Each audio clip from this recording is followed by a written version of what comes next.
Во изминатите 10 години владите во Република Северна Македонија исклучително беа концентрирани на превземање на чекори, кои што се однесуваат на економска либерализација, привлекување на странски директни инвестиции и стимулирање на домашни компании за зголемување на платите на вработените, кои што пак директно влијаеа врз оптоварување на државниот буџет заради обезбедување на државни субвенции и ослободување од плаќање на јавни давачки на компании кои што според очекувањата требаше да допринесат кон поголем и одржлив економски раст и развој во земјата. Меѓутоа, низата на економски реформи кои што се спроведуваа во изминатите години предизвикаа пред се забавен раст на расходите за финансирање на јавното здравство, висок диспаритет помеѓу алоцирањето на средствата од државниот буџет помеѓу јавноздравствената функција и останатите функции на државата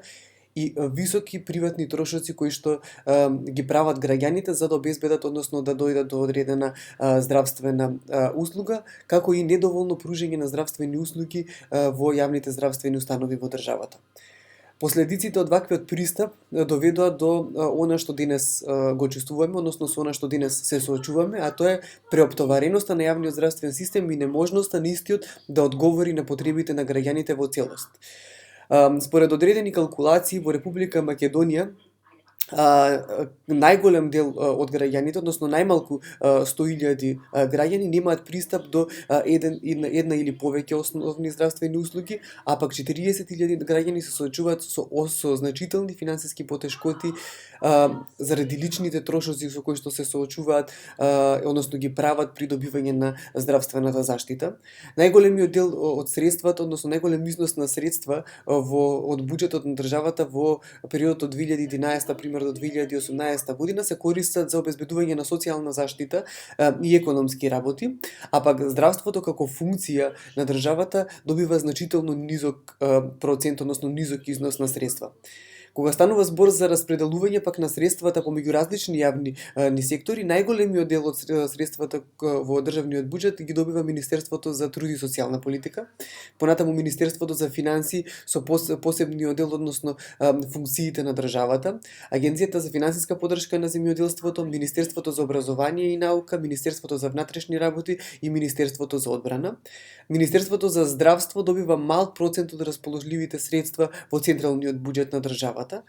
Најголем износ на средства кои што се трошат од државниот буџет се средства кои што се користат за исплаќање на социјални бенефиции, односно социјални надоместоци, плаќање од Агенцијата за вработување на Република Северна Македонија, плаќање од фондот за пензиско и инвалидско осигурување и плаќање од фондот за здравствено осигурување, кои што најмногу се користат односно за исплата на пензии и социјални надоместоци. Понатаму голем износ на средства се трошат за набавка на стоки и услуги,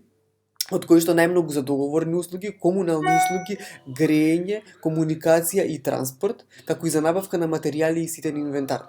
Голем е износот на средства кои што се користи од државниот буџет, а е наменет за исплата на плати и надоместоци за вработени во јавната администрација и отплата на главнина од заеми. Па од тука предлагаме пандемијата всушност да ги научи донесувачите на одлуки на една лекција која што е многу важна, а тоа е дека каде треба да биде јавното здравство помеѓу останатите јавни сектори, дека сериозно треба да се разгледаат намените и обемот на трошење на буџетските средства надвор од здравствениот сектор и во рамки на здравствениот сектор и да се ревидират сите економски политики кои што влијат негативно врз финансирањето на јавното здравство.